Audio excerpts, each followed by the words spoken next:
4 minutes. Thanks, everybody.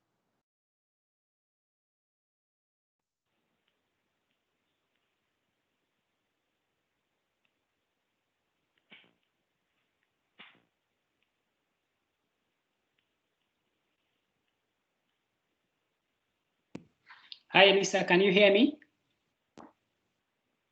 I can hear you. How are you doing? You ready to go? I am ready to go. Good stuff. So good. Thanks.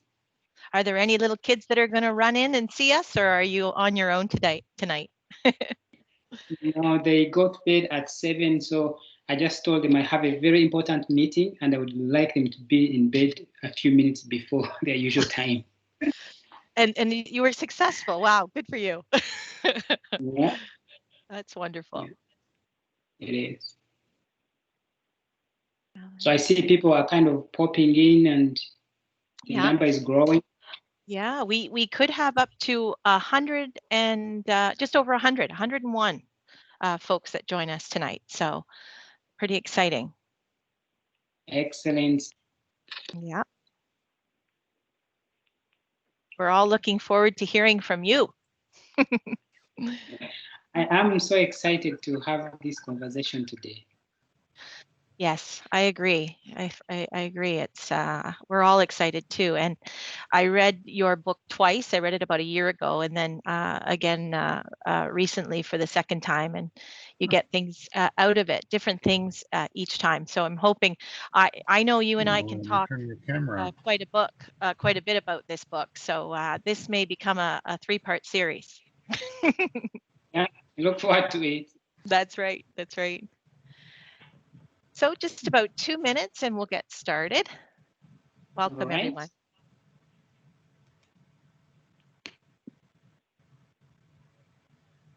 You can't use your... They have to do it, I guess. I won't. I don't have to do anything, do I?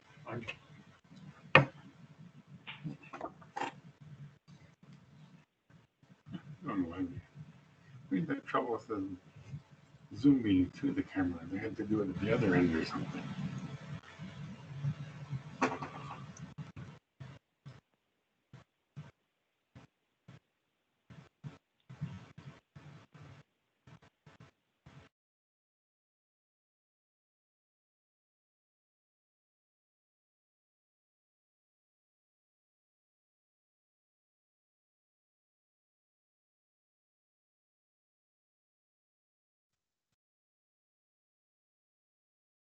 Somebody muted you.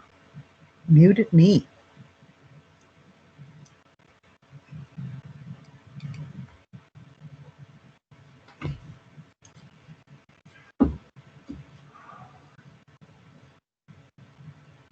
I wonder why you're muted.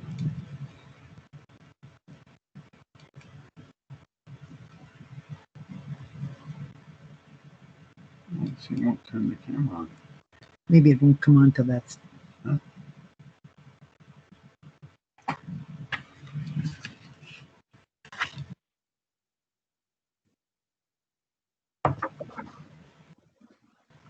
Hi, everybody. I hope that you can all hear me. I was on mute there, moving my lips, and so I probably confused a few people.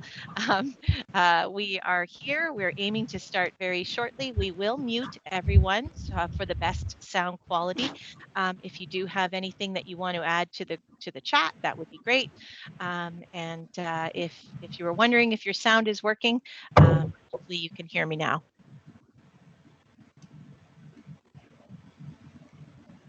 There are a few people on there. I've got Alex here in the office with me. I don't know, Alex, if you want to mute everyone.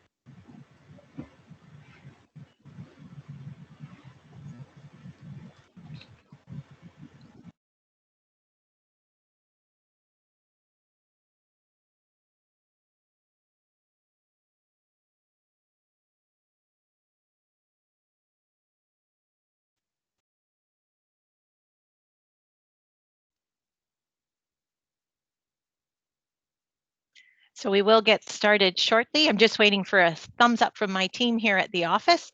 Welcome, Kathy. Welcome, Wendy. I see Joanne and Ellen also on the call. Everybody's joining us, which is awesome. We should have just over 100 participants tonight. That's how many signed up. So I'm sure everybody's just logging in, and we will get started very shortly. Okay, I'm getting the thumbs up here at the office. So I'm just going to set myself up, and we're on our way here. So again, thank you so much, everyone, for joining us tonight. It is certainly a different world to be we are living in, to be joining and connecting this way. But wow, I think we're doing a good job already. So it's fun. It's great to have so much of interest from the community, for sure. For those of you that don't know me, my name is Lisa Short, and I am the Executive Director of the Cambridge Memorial Hospital Foundation. We will be recording this session, and we will send it out to you later. So just so you know, we will be recording the session. I'm thrilled to be able to chat with Dr. Asa Ahimbisibwe and discuss his inspiring book, Hopeful.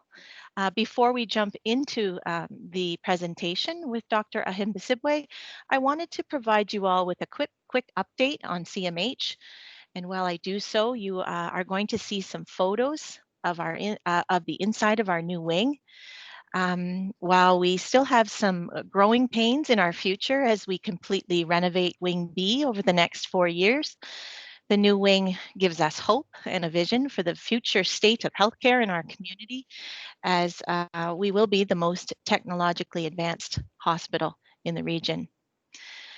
If you were unable to join us at our community open house last January, and you haven't been in for care, I hope that these pictures give you a taste of how wonderful the new space truly is.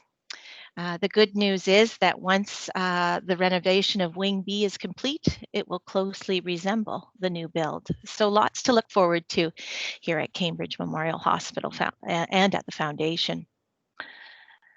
You may or you may not be aware that community donations fund 100% of patient equipment for our hospital. In order to keep up with technology and the needs of our community, the hospital has asked the foundation for an investment of $5 million each year for replacement and new equipment for our hospital. So we continue fundraising to support the hospital and to ensure that the best tools are available for your care here at CMH when you need it most.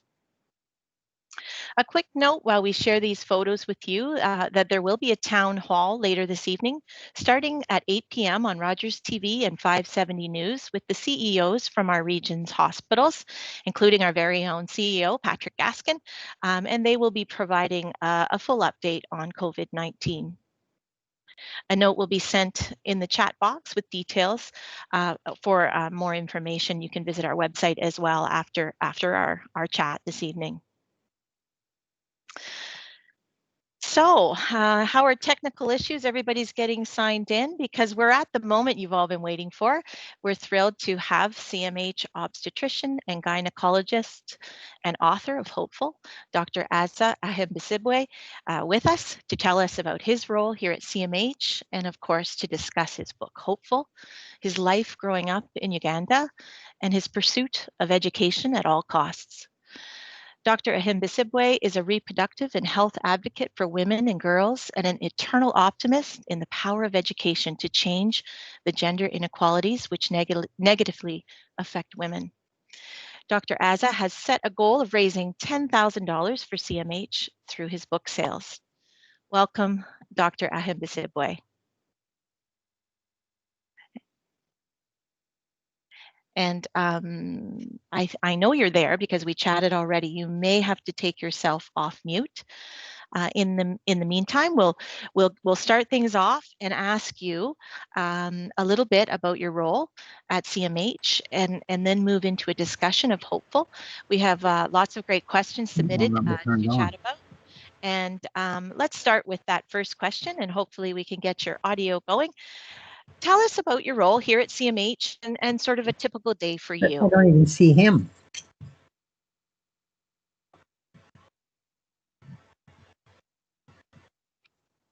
Hi, Lisa. Thank you so much for having me, and I hope everyone is able to hear me and see me. I see that my video is turned on.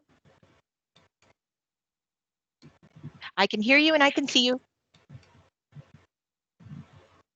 Well, I'll proceed. I'm very honored today to be having this conversation, and exceedingly humbled that many of you have, tuned in to listen and have this chat.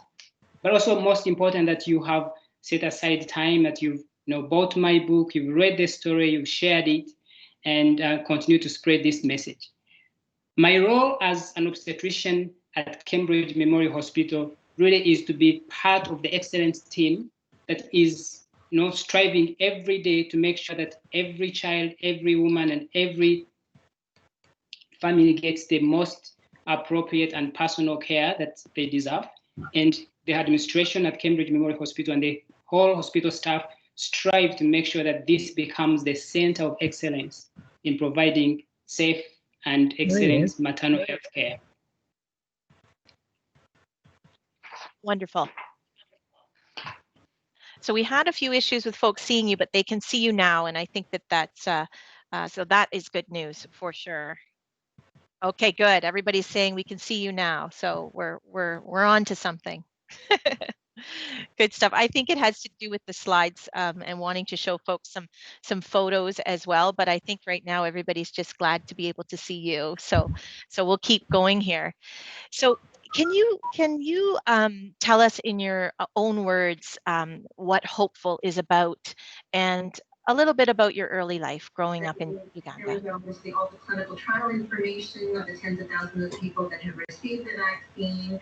We have a lot of information on how it's manufactured. Well, Lisa, can you all hear me? Yes, I can hear you. Yeah. So Hopeful is really a book about hope. It's a book that talks about hope being the fact that, given an opportunity, every child, every one of us has the capacity to grow and reach their full potential. And in so doing, the world is better off for it. And Hopeful is about every parent and every child everywhere. I will start with a story that really kind of signifies hope in the light that I want to talk about it today. And being able to help mothers have babies every day for the last 15 years of my life, one day I actually had a couple, they had a baby, and the baby came out, and the father kind of leaned forward and started praying in Arabic. And then I asked him at the end of the prayer and say, hey, could you tell me what you are praying about and what you are saying to the child, a few minutes after the child was born? And then he told me that what I was telling the child was that, may you grow up to be strong, may you grow up to be kind, may you grow up to be healthy, may you be able to face the world and conquer it, may you be a good person, may you be a leader, may you bring hope and joy. And hope, technically, really starts at birth. And I'm so honored that I'm always there just at the beginning of life and just seeing people, expressing joy and love and hope in the future that they do not know at the time. So Hopeful really tells a story about this hope that we all have, that, life could be better, that the world could be a better place. But when I was writing Hopeful, I really just was about, giving respect and kind of paying tribute to my parents. Under the whole book, there are 4 main themes that I touch about, or I talk about in this book of. And the first one is a tribute to my parents, and in so doing, to every parent everywhere.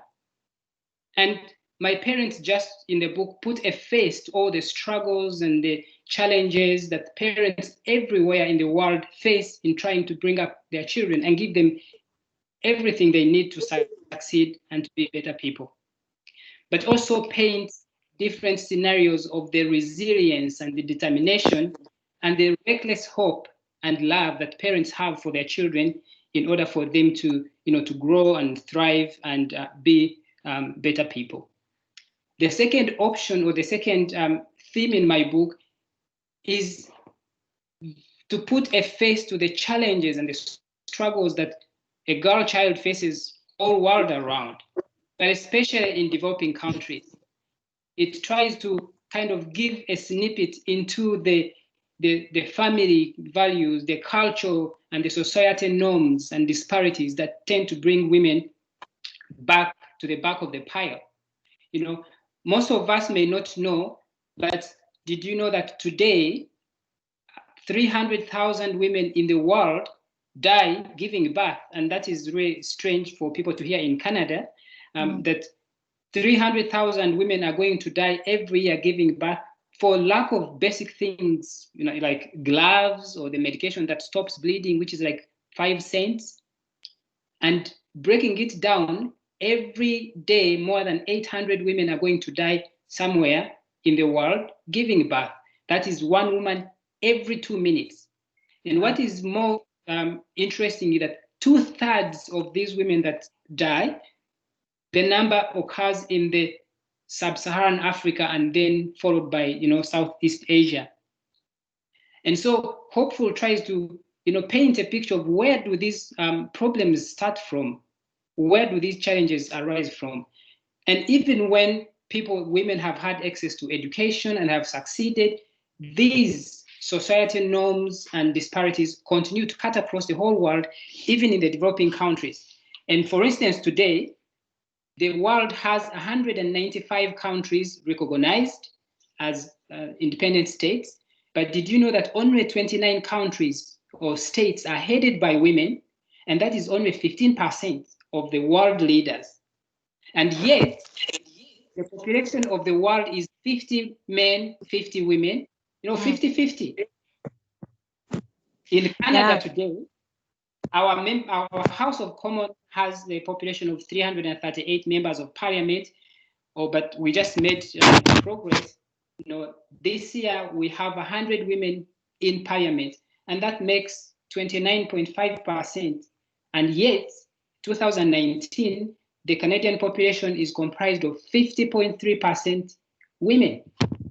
And so when I talk about, in my book, I talk about these disparities. How do we continue to develop and yet not leaving behind half of the population who have the potential and the capacity to change lives, knowing that mothers especially play a big role in, you know, shaping the children and growing us and helping us survive and thrive. But I think what you say, Doc, is what the interesting thing about, and what's so brilliant about the book is that you bring it down to that individual person. So you talk about your friend Zuri, and so we see it through what sometimes makes it more real, the eyes of your friend and your cousin, and then what happens to her, and then it takes yet another generation beyond that to start seeing a glimmer of hope. So, and the stats are startling, and you know, and that's what Kathy's saying in her comments here right now. But what I love is that book brings it down to one person who you begin to care about, and you begin to care about her future. Exactly, and that's why I'm saying that it puts a face to, you know, those statistics, because when people talk about statistics, the politicians, and it doesn't make sense to us, you know, like 5%, what does that mean? But when it comes to, you know, to your home, to your family, to your community, then you understand what that means. And the third theme really is to put a face to, you know, the power of education in changing not only one person's life, but, you know, the lives of families and communities and, you know, countries and generations, by, you know, comparing my life with, you know, my cousins and people, my friends around. Because my parents had this, I call it reckless hope and relentless hope that, you know, they could change my life through education. You know, not only did my life change forever, you know, my siblings' lives changed because I was able to help them all go through school, and my community changed, and they were able to say there is power in education. Let's jump on the bandwagon. So it puts a face to, you know, the power of education in changing our lives and in helping lifting families and communities from the depth of despair and poverty and this cycle of deprivation. And lastly, but more really important, it kind of paints a picture about the power of communities. The fact that I have people listening to me and saying, let's listen to this story, let's buy your book, let's share the story, let's donate to Cambridge Memorial Hospital, because this is our hospital, this is where we go. And in the book, I try to paint the picture that our communities are so important, because when each of us as individuals give out of the wealth of our heart, not of the wealth of the banks that we have, then we begin to change each other's lives and the world that we live in. Wow. So that is really, the book is painted among those 4 bigger themes, to pay tribute to my parents and parents everywhere, but also to look at the girl child and, see the challenges that, not only determine how they survive and live in life, but how they change, the face of this world, and the power of education, but also the power of communities in making our lives better. Mm-hmm. And the strength and the power of making the lives of women better for the whole community. Exactly. Oh, isn't that, yeah. Okay, if we move on to the next question, it's I think you've sort of summed it up, like what inspired you to write the book after the way you grew up. Is there anything further you'd like to add? Yes, Lisa, I would. So you did ask why I would want to really write a book based on my life experiences. And I always tell people that really I haven't lived long enough, and my experience is really not any different, that I should write a book and people should read about it. But I feel that, having been born by parents who did not have a chance and opportunity to learn how to read and write, and having given me this opportunity to be able to learn to write, to live my life and, explore the world, I would do them a favor by actually writing down the story of what I have learned.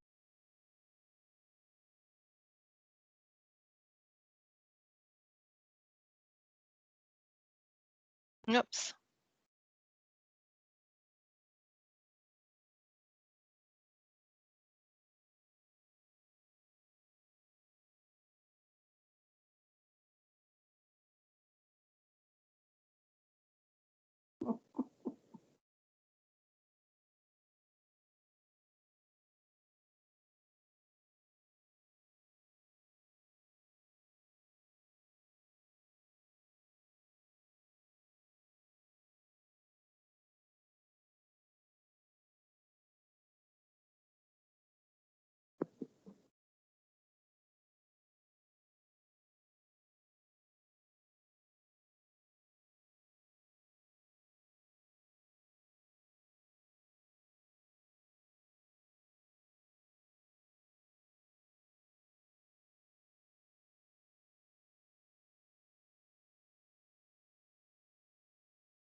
Never been not muted.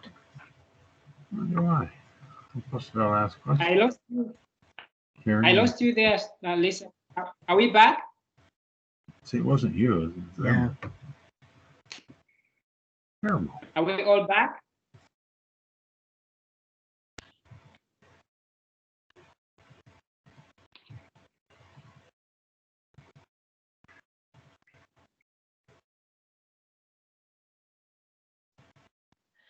Okay, I think we're good. You were frozen. You're back. I don't know. I guess it's because you're so popular. All these people have joined this call to listen to what you were saying. So we were talking about, for those of you who just joined, we were talking about inspiration for the book and writing things down because so that he could preserve the story for family and for his parents. And maybe you can take off from there. All right. I'm glad we're back. So I did say that the reason I did write this book about my life experiences was really about the hope, like it says, but also the fact that my parents did not have an opportunity to read and write, and that they gave me wings, so to speak, to fly and explore the world. I wanted to be able to write it down and perhaps, put down the most important lessons that I've learned from my parents.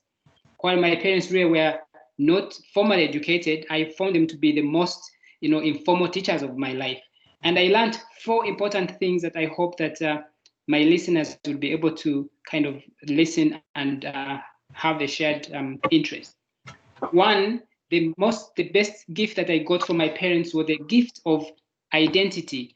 And what this means is parents form the most important foundation of who we are and who we become and who we desire to become. And this is to say that before the children are kind of formed by society, told who they are, who they can be, who they cannot be, and who they possibly should not try, I had my parents tell me, this is who you are, this is where you are at, these are the challenges, but this is what you can become, right? And this was, by them being there, we go to the gardens with them. When they struggle, we're there. When my father took the chicken to sell it, I went with him and he negotiated, the price and had the abuses from the people buying. And I was there, kind of seeing the sacrifice, everything that he went through, and that he would to show me that this is who you are. John, something's popped up here. Pardon? That's okay. Go ahead. I think it's someone who's unmuted. You keep right. going. Yeah. And so some of the stories that my parents would tell me, for instance, the stories of addiction and lack of education, and those, the positive stories and the negative stories help to form us and make us who we are. For instance, we choose on the things that we do not want to become. In my distant family, there was, a problem that one of my distant relatives were addicted to drinking local alcohol. And I saw them struggle and have no opportunities, and their kids have no chance at all because the parents would drink up the little money that they had. And from the word go, I decided that, well, I would never have to waste my little money I have to buy alcohol to drink. But so to speak, that the parents help us to shape who we are. And my parents, for instance, let me know from an early age that, we were poor, even if everyone in the village was poor, but we were poor among the villagers. And if my life was to change, my only hope was for them having this reckless hope, relentless hope in education. And they said, well, this is where you are today, that you can be better. We believe you can be able to change it, but you have to work hard and do it. So they gave me that, the self-identity that I know this is where I am, this is what I am. It's not good now, it's not looking great, but we have a plan. We're going to change it. And the second gift they gave me really was, after that, was the gift of responsibility, which I believe every child everywhere should be given that gift of responsibility. And what I mean is that sometimes I think as parents, we may underestimate the capability and potential of children to accomplish things. So here is my typical day when I was 7 years old, or even 6 years old. Wake up in the morning at around 6, go to the well and collect water which will be like 1.5 kilometers to bring home for food, for cooking. Go to the garden, and my mother or my uncle's wife would have to go there and say, this is how much you need to dig out before you go to school. So go to the well, collect water, go to the garden and dig. After digging, come home, wash my feet, put on my little clothes, pick my books, run to school 4 or 5 kilometers, and spend there the whole day. Come back in the evening at 4 p.m. and go straight to help your mother with my siblings and change them. They have poop, they need food, and you put them on the back. And for an hour later, then you have to go and fetch water for preparing dinner. And by the way, pick firewood, because you have to go around picking pieces of firewood. There's no electricity, there's no gas. And while you accomplish that, then you have the few goats that belong to the family. You have to take them for grazing for the next 2 hours. And then while I'm grazing at 7 years of age, I am picking elephant grass stems. And these are used for lighting, for making lights in the night, because there was no kerosene, no paraffin, no access to such things that are considered basic. When you return home in the evening, it's time to sit down and have dinner. I always tell people that when we had dinner at home, really there was no conversation at the dinner floor because the 9 of us as kids and our parents and our friends or relatives who grew up from home would all be sharing the same platter, and sometimes this platter would be kind of banana leaves because there was not enough money to buy a metallic or plastic platter. So if as a child you're this talkative child, you just reach out to the platter once, and by the time you go back, the food is finished. Mm-hmm. And of course, there's no more food. So it was, you're quiet, you get in, you dig in, you eat your food and finish. No, because there's nothing to say, but you do not want to take that chance. There's not enough food for all of you. And then so I look at it, I would say, well, and then you sleep, and then you wake up in the morning and do it again. And this is your 6, your 7. So that the gift of responsibility from that young age, taught me the hard work, the perseverance, and the thing that some may really take for granted. So I tell people that when my boys are 10 years of age, hey, I mean, if the bus takes you to school and come back at 4 p.m., you have more than 8 hours in a day, you could accomplish much, because even as a child, you have the potential and the capability to achieve great things. And then the third gift out of that really was the purpose. And the gift of purpose, I think that's because my parents said, hey, this is where you are, this is how bad things are, but there is a possibility that you could do better and change your life. And so even when I read so hard, I worked hard and knocked on so many doors and got so many rejections and had so many people say no to me, I only lived for that day when I would get a chance to hear a yes. And because that yes, my life would depend on it. Because my parents believed that a single yes would change my life, I believed too. And those small yeses in my life came at critical points, and they have changed my life. So, it takes a hurricane for me, to put me down. I'll get so many, no's, but I always keep going, because really it's the hope that just a single yes could change, your life trajectory. In the book, I talk about my cousin, and when at the end of the day would always be saying, this is too hard, we can't do it anymore, we haven't sold any pancakes, and people were so rude. And then would sit down and say, just imagine if we go to school next year. Just imagine if we finished high school. Just imagine if we went to university. Can you imagine how our lives would be? And that is really what drove us, the purpose that if we have this education, our lives will change. We break the cycle of poverty, and we break the cycle of deprivation, and we will change our families' lives. And so that purpose really was born out of seeing my parents sacrifice everything and believe that this relentless hope come to pass. And then Oh, there's a 4. Okay, go ahead. Yeah, no, I just before you go on, I just wanted to say that, when you're reading the book and you talk about being 7, and by the time we get to the point where you're selling pancakes, you're only 12 at this point, and so many struggles in between. And so when you say, and then that, the one thing that struck me on was, and you heard this all throughout your life, but starting with Uncle Jay, was no one sees your struggles, only the results, failure or success. And I thought was so powerful to me. But please go on, your fourth lesson. Exactly, Lisa. And by the time when I was 12 is when I was going to secondary school. I actually was selling pancakes in primary school by the time I was 6, 7, 8, 9, 10. So started working quite a long time ago. I think I'm ready to retire now. No thanks, we like having you here. And the fourth gift really is the gift of contribution. And this brings me back to that it's really not how much we have, but what we do with what we have. And throughout the book, I paint a picture of people like my parents giving everything they have at the time, and they knew how to give me an education.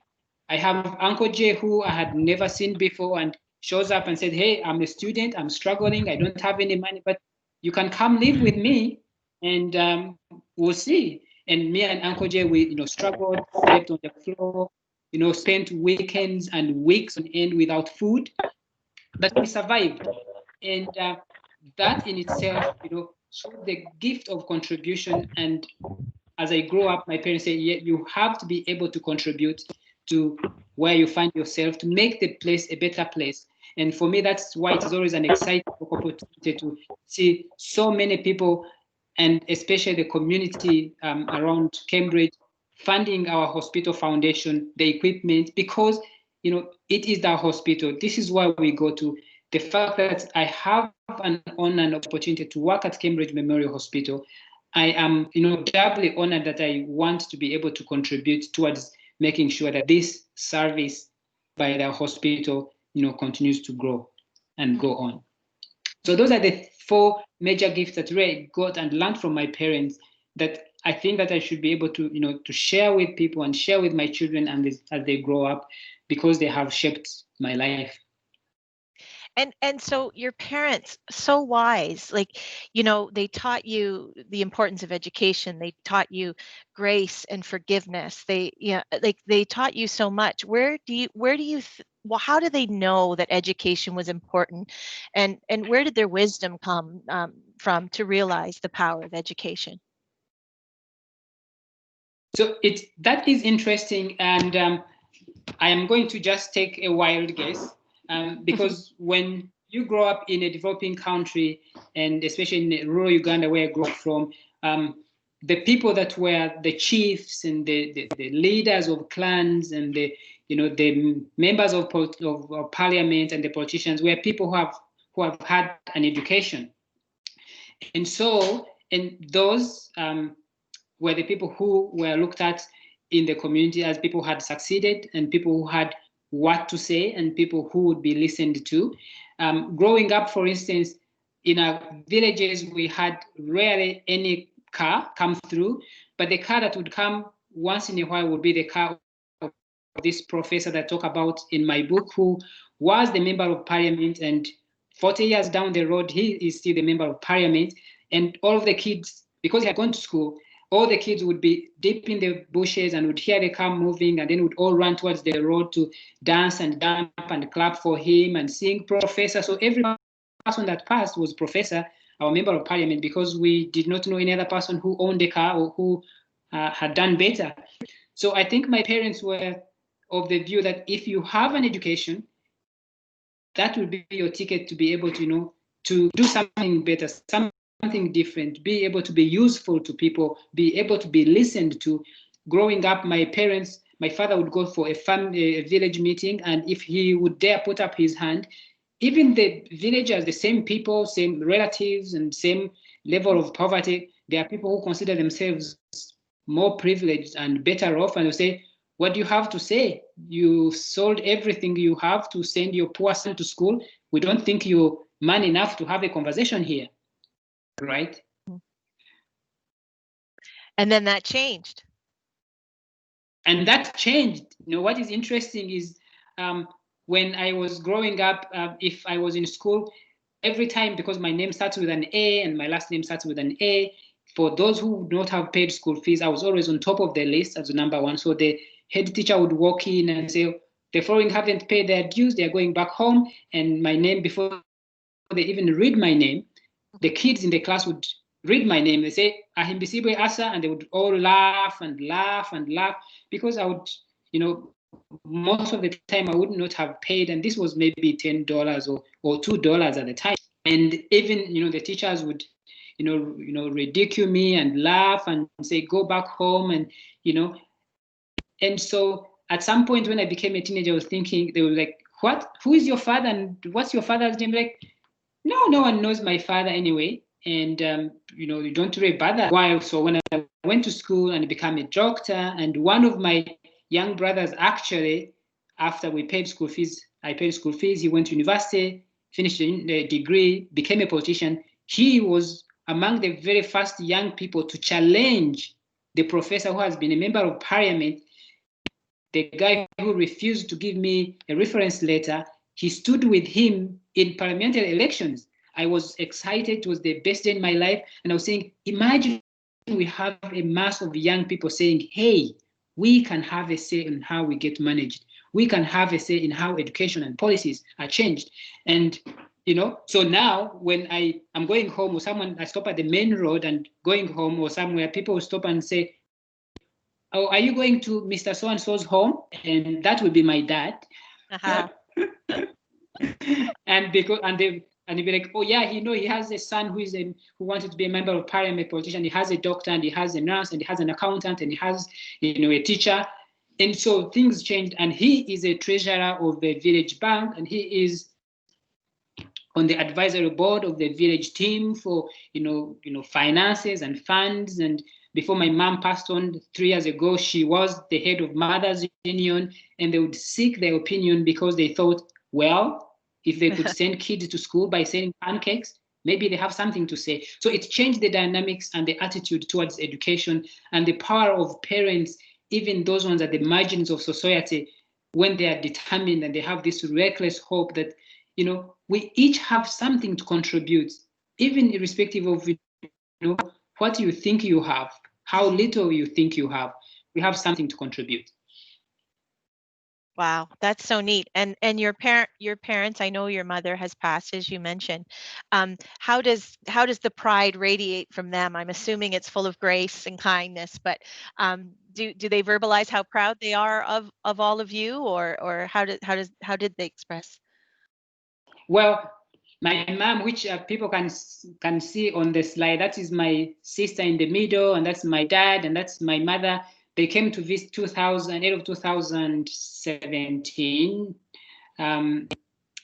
That is London, Ontario, and they were so excited. First time they were going to the city, my parents, first time they were going to the plane, first time they were flying. My mom was the chatty one, and she would be like talking and talking. Even 1 year later, she was talking about it. My father is the quiet one, like, yep, that is it. And so, they went back home, and people would come in droves from the villages to listen to how does the plane look like? How does it feel to fly? And my mother would be like, yep, this, she would sit down and hold, like a whole town hall and have a conversation on end. She was so impressed about even their coming here to visit and see where we live, where have come, that they were saying, well, we did not even know that by struggling to give you an education, we only wanted you to be able to learn how to read and write. We never knew you'd just come be across the world and be a physician and delivering babies over here and putting us in a plane. So she was very excited, and even when she was on her deathbed, I went home for 3 weeks. All she could talk about was how she enjoyed coming to Canada and traveling on highways and going to places like hospitals where the floors are like clean and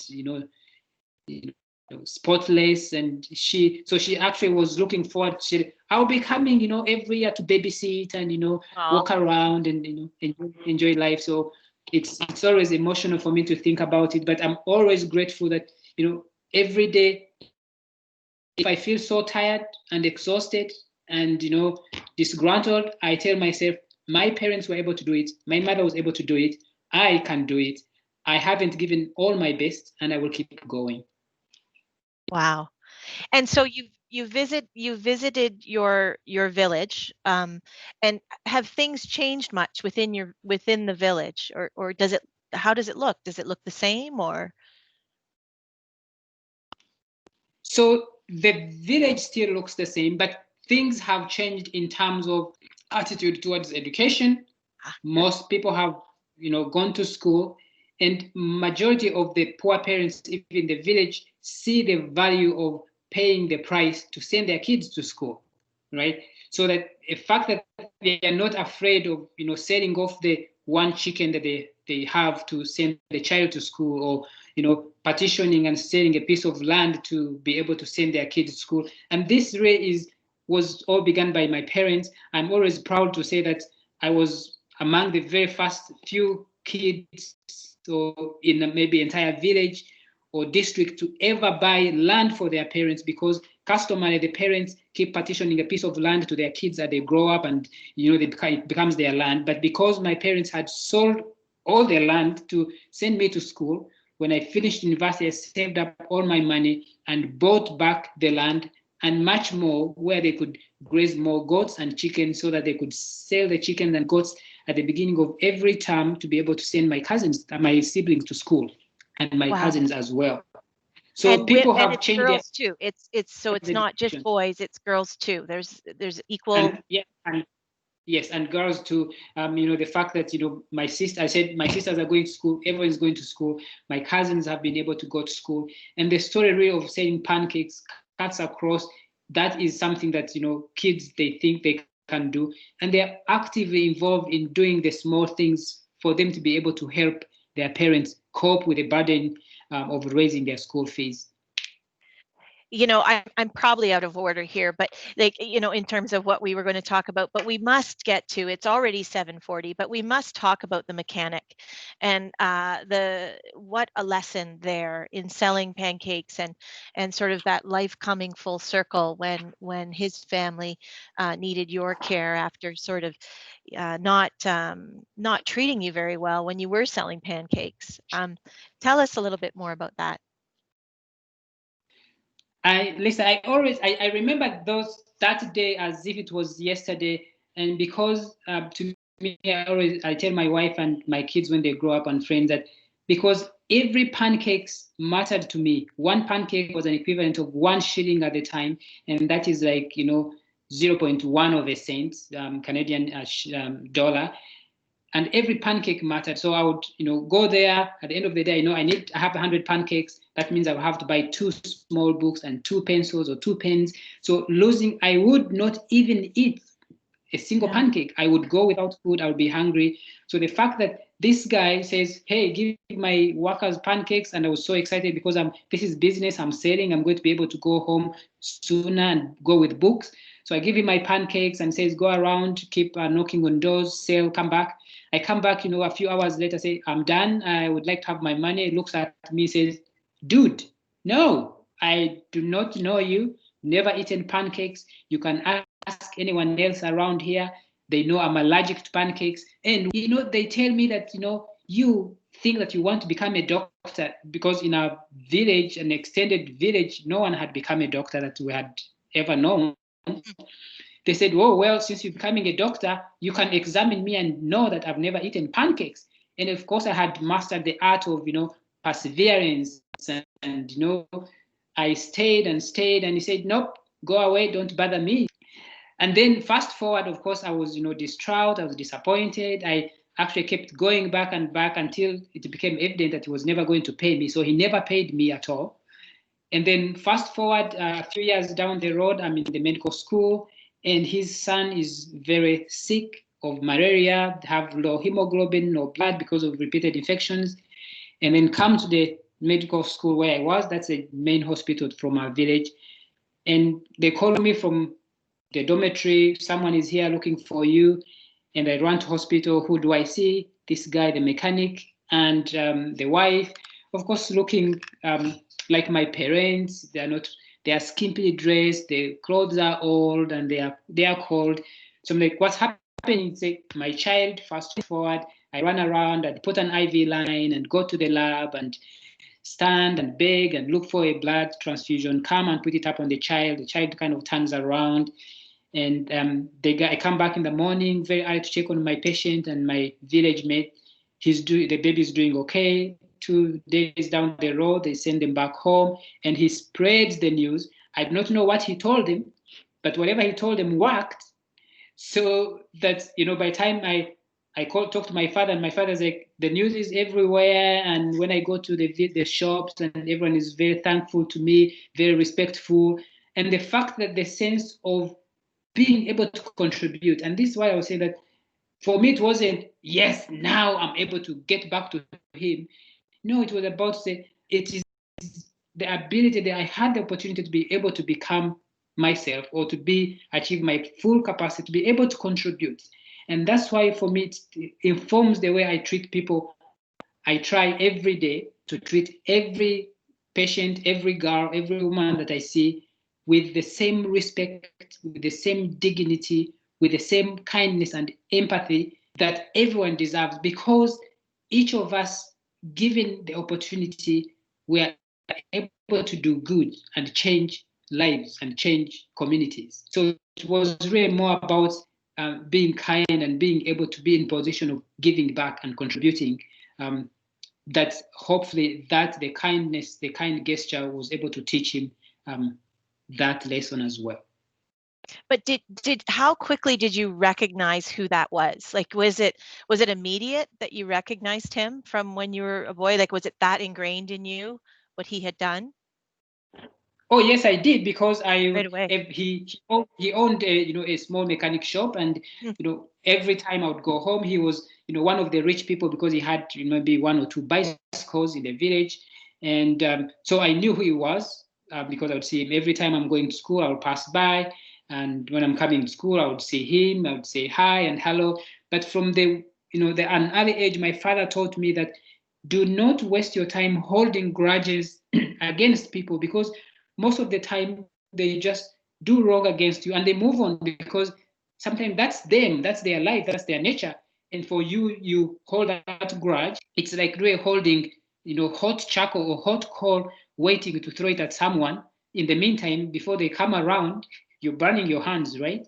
Yeah. So he says that do not waste your energy holding grudges against people who do wrong against you and they move on, because they just forget and go away. So just spend your energy in trying to do something that is going to make things better and change their lives. And in the same vein, so for instance, when one of the guys who had a bicycle in our village and threw me off the bicycle with my cousin. Yes. Fast forward down the road, when his son fell off a bicycle and had an accident, the word had spread in the village that I was in the medical school. I was helping them out. So when they came straight looking for me. I went to the hospital. I was not on call. Called my friends, took them to the emergency room and cleaned them up and sutured them up, and called my teachers and was there for them. For me, it had become a pride that I am able to contribute, irrespective of what I have been through. It has led me to this position that I am honored and privileged that this is what I can offer.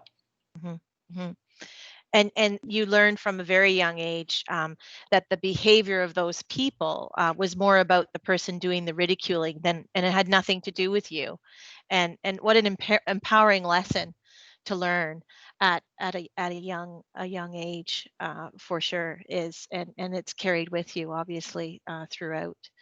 If everyone can see the next slide, there's a picture on the next slide, if we can pull it up. But I think people are probably wondering about some of the people that you talked about in the book, about Zuri's experience, but then her daughter and what is she up to, and can you tell us a little bit about where people are and what they're doing? Yes, so the picture you're seeing up there is the young me, excited. Young. My parents weren't smiling. I don't know why. I was smiling after the whole journey and the toughness and the sacrifices, and 5 years of medical school. That's my graduation. That's my mother and my father and my mother's youngest sibling who helped to look after me as a child. And I think my father was looking and saying, "Oh my goodness, this can't be over yet." But there is power in education. So I'll start myself. Obviously, I have come from this far, and I'm always this January when McMaster reached out and said, "Hey, we want to appoint you an adjunct clinical professor of obstetrics." When I received my letter, I was actually crying and emotional, and the only thing I thought I had was, if my mother were to be around, she would have appreciated. I would have been calling her the first time, say, "Hey, I have the letter here, we made it," and she'd be like, "I don't know what it means, but if you're happy, I'm happy." And I talked to my father, and my father was like, "Oh, well, that's good," but I don't think he has an understanding of what it means to come from that village and sell pancakes and have that desperation for education, and then to be across the world and have the honor of being called an adjunct clinical professor of obstetrics and gynecology. It does not really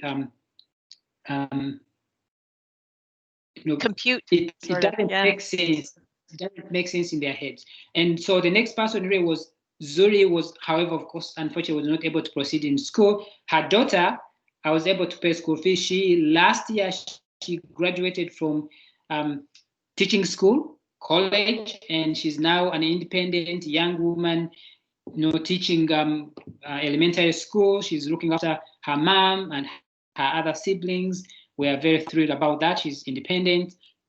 And all my siblings, obviously, we paid school fees, and they've all gone to school. They have degrees and diplomas and accountants, nurses, teachers, computer technologists, and nurses as well. My Uncle Jay, at the time we lived together, was just struggling to put himself through school. So he had a certificate in education, got a diploma in education, got a degree in education, and had a master's in education as he went through school, and has been a principal of an elementary school, and he just retired this August, actually. Wow. So he did so well. He continued to inspire so many people to go to school. His kids, one of them is a nurse. Two of them are nurses. I have paid school fees for one of the nurses as a way of paying him back for those days and nights without feeding me. So really, we will have to have a conversation about that.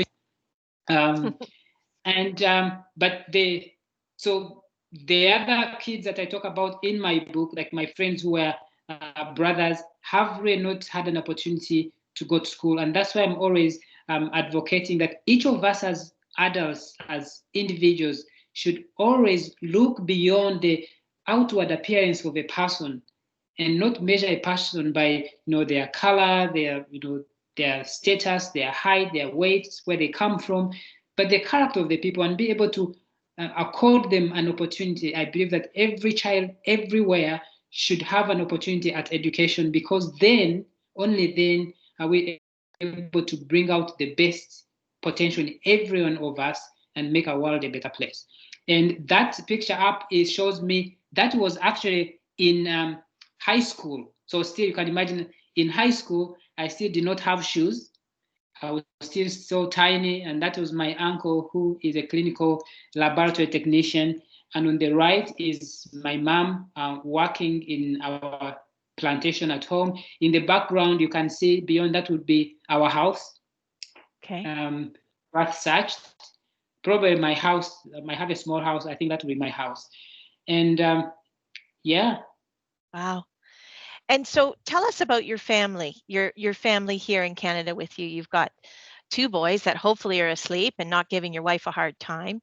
Tell us, and how do you raise these boys, coming from where you come from, and your humble beginnings, and I know they're very little, but tell us a little about them. So I have quite a large family in Canada, and when I tell people that, they're like, "Oh, that is interesting." It's like, yeah, because the family for me has been like, I learned in Canada. I've had teachers, I've had friends, I've had mentors, and all these have become part of my family. But I have a wife. We met in the medical school. She's also a physician. She's not practicing in Canada. And then I have two boys. One is 4 years and 10 months. One is 3 years. That picture shows my father and myself and my firstborn. It was kind of a nice generational picture, kind of sloping down. We'll keep it for a generation to come. And that's when he came to visit. So my children, people ask me, are they going to have to go through this hustle and bustle in order for them to learn what you've learned in life?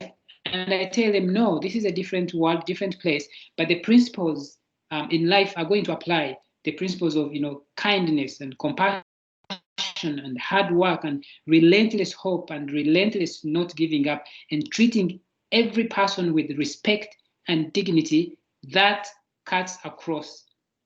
And the fact that I gave you an outline of how my typical day would be as a 6 or 7 year old, I anticipate and hope that when my kids are 6 or 7 years old, and having 8 hours to spend or to spare, 4 hours to spare from school, then they will be able to learn to invest this well in things that are going to improve them as people, but as also as community. And they'll be able to learn to contribute to the community in Cambridge and around, and also learn to contribute to their cousins back home when we go home. They'll be able to have a chance of comparing how they live and how their cousins live and how majority of their relatives live. And hopefully that gives them a wider perspective of the world, of the privileges, and yet be aware of the immense responsibility that comes with the privilege that they're going to have of attaining a first-class world education. Right. Wow. So, as we wrap things up, if people could only take one thing away from your book, what would you want them to take away? I think I would like people to take away hope. That I'm hopeful that each of us, especially for the adults, will create an opportunity and an environment for every child everywhere to thrive, to have an education and have the capacity to reach their full potential. And for children everywhere, and more so for the kids who find themselves at the margins of society, who find themselves disadvantaged, that I encourage them to show up. It really means that show up with your with a good game. You can always find 100 reasons of why you can't do things, of why things cannot change, but there's always one reason of why things can change and why you should change the things. I always had so many no's to me and knocking on so many people's doors saying no, but those few yeses changed my life. So I tell the kids, show up, don't slack around, just give it your best. And I tell them, when you show up, come with your chair. It really means that you come willing to contribute and have a dent in the community where you live. Society may kind of already have this expectation of you that nothing better can come out of you, or this is where you belong, or this is where you sit, or there's no seat for you at the table. So when you come, bring your chair and sit and say, hey, I'm here. And when you come, occupy, because you're here to stay, you're here to contribute, you're part of the society. And as such, with the self-identity that you have, with the positive self-identity and the gift of perseverance and resilience and contribution, purposefully live your life and contribute to making the world a better place. Wow, that is such an inspiring story for sure. And the good news is that Dr. Ahimbisibwe, he has another book. You have a new book, Radical Love, and we can purchase that, I think, on Amazon or many places books are sold. Is that correct? That's correct. Yeah, and that is a different read altogether, is it not? Or tell us a little bit about it. So Radical Love is really premised on the fact that I try to examine the fact that what does it mean for parents to love their children under the circumstances, and it is really premised on real events about my young patients, especially women who undergo certain difficult circumstances, and they have to make difficult decisions. And their parents are like, well, we're not interested, without the support of their parents. So this is really to kind of examine those, the society, the family, the norms, what it means to love, and how can we have this love that affirms our children and grounds them, and yet protects them and send them out to thrive and flourish. Right. Well, I haven't read it. I have heard an interview with you, and so that is my next read, absolutely, for sure. Well, unfortunately, we have reached the end of the presentation. Dr. Ahimbisibwe, we cannot thank you enough for joining us tonight. You bring to your role here at Cambridge Memorial Hospital the strength of tough life lessons, the fortitude of overcoming obstacles, and the knowledge of all that is possible. How lucky are we to have you here at CMH? I think we could have talked for hours, and maybe a part 2 is coming. We'd be happy to chat again. And we'd like to thank everyone on the call and everyone who purchased a book and contributed this evening. We certainly hope to see you at more events in person and virtually. And I think we'll get better at this virtual thing as we go along too, as I know there's a few glitches in the beginning.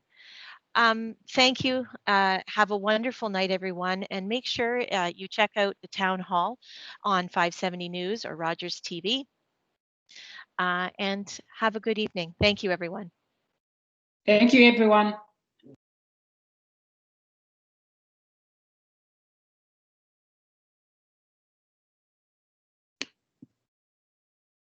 Great job, Dr. Asa. Woohoo!